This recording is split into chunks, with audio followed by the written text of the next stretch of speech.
नमस्कार प्यारे भाई और बहनों। आज की इस फटाफट क्लास में एक बार इन सभी प्रश्नों की रीडिंग लगा लो।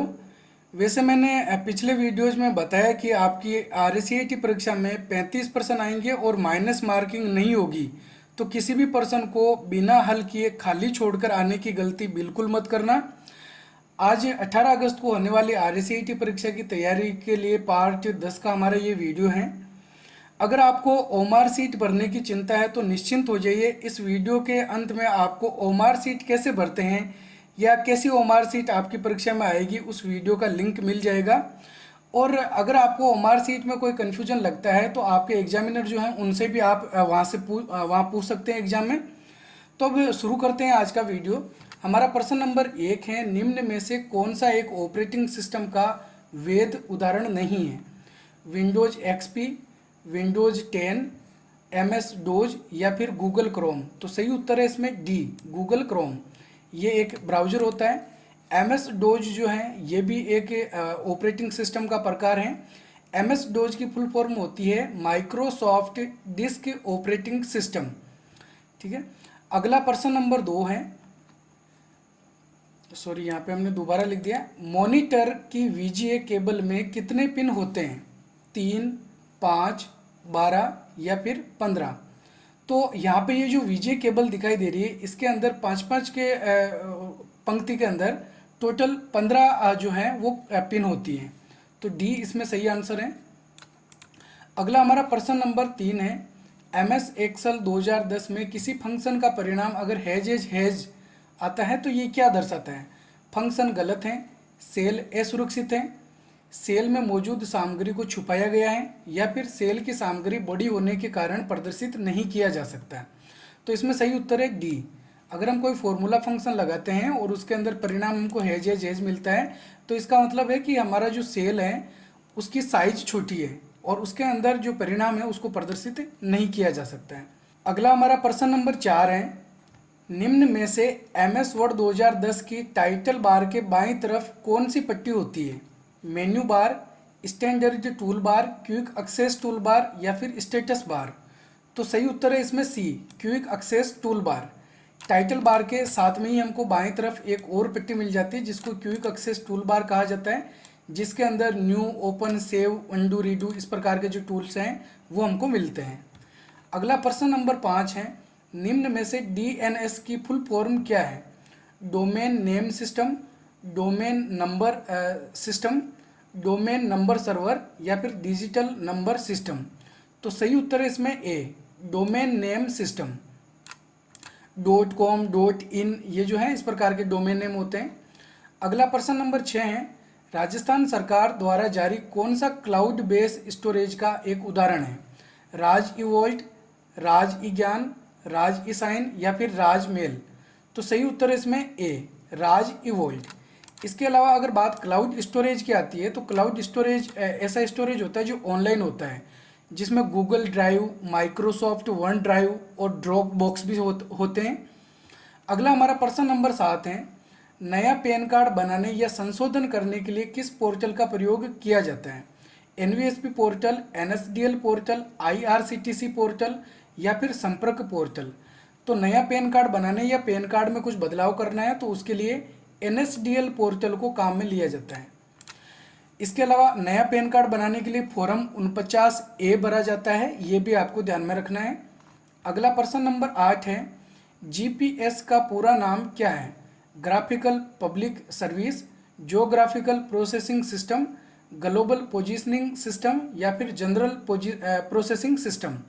तो सही उत्तर है इसमें सी, ग्लोबल पोजीशनिंग सिस्टम जीपीएस की फुल फॉर्म होती है। अगला प्रश्न नंबर 9 है, निम्न में से किस शॉर्टकट कुंजी द्वारा कंप्यूटर को शट डाउन किया जा सकता है? Window plus delete, control plus F5, Alt plus F4 या फिर एल्ट प्लस F7।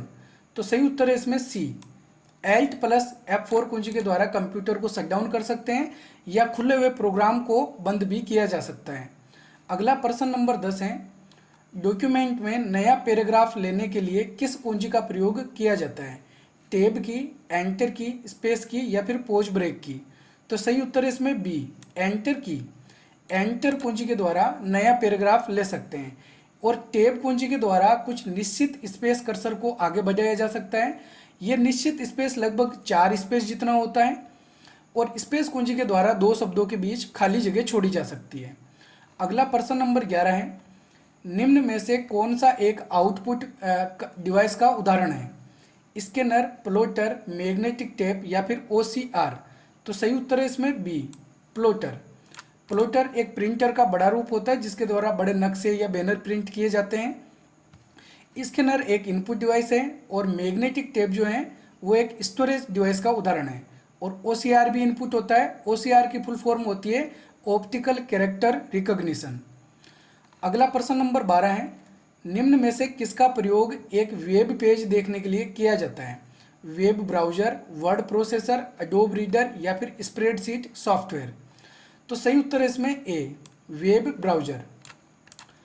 अगला प्रश्न नंबर 13 है, मनुष्य और मशीन में अंतर करने के लिए ऑनलाइन किस चुनौती प्रतिक्रिया का प्रयोग किया जाता है? QR code, bar code, captcha code या फिर पासवर्ड? तो सही उत्तर है इसमें सी, कैप्चा कोड का प्रयोग करते हैं। QR कोड आपने देखे होंगे, इस प्रकार का चौकोर बॉक्स होता है जो आजकल आप स्कैनर वगैरह जो ऑनलाइन पेमेंट करते हैं तो वो QR कोड होता है। और इस QR की फुल फॉर्म होती है क्विक रेस्पॉन्स कोड। ठीक है, QR का मतलब क्या होता है? Quick response. अगला प्रश्न नंबर 14 है, MS पावर पॉइंट में फाइल मेन्यू को और क्या कहा जाता है? Power button, office button, start menu या फिर व्यू बटन? सही उत्तर है इसमें B, office button. Microsoft Word, power point या एक्सेल कोई भी सॉफ्टवेयर हो तो उसमें जो फाइल मेन्यू होते हैं जो ऑफिस का एक भाग है तो उसको ऑफिस बटन भी कहा जाता है।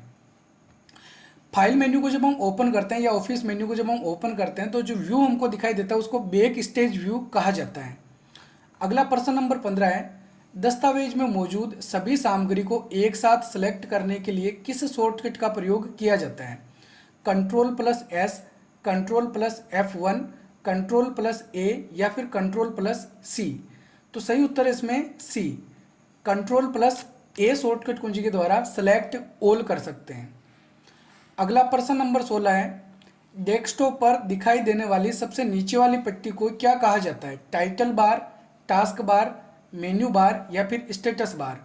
तो जो सबसे नीचे वाली पट्टी होती है उस पट्टी को बोलते हैं task bar.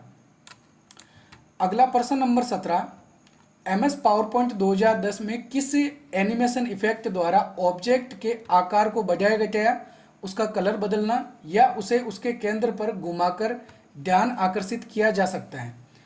Entrance effect, exit effect, emphasis effect या फिर मोशन पाथ इफेक्ट? तो सही उत्तर है इसमें सी, एम्फेसिस इफेक्ट। अगर हम ऑब्जेक्ट की स्लाइड में एंट्री करवाना चाहते हैं तो एंट्रेंस इफेक्ट काम में लेते हैं और स्लाइड से बाहर निकालना चाहते हैं तो एग्जिट इफेक्ट काम में लिया जाता है। और स्लाइड पर एक जगह से दूसरी जगह पर किसी ऑब्जेक्ट को लेके जाना है तो मोशन पाथ का प्रयोग किया जाता है।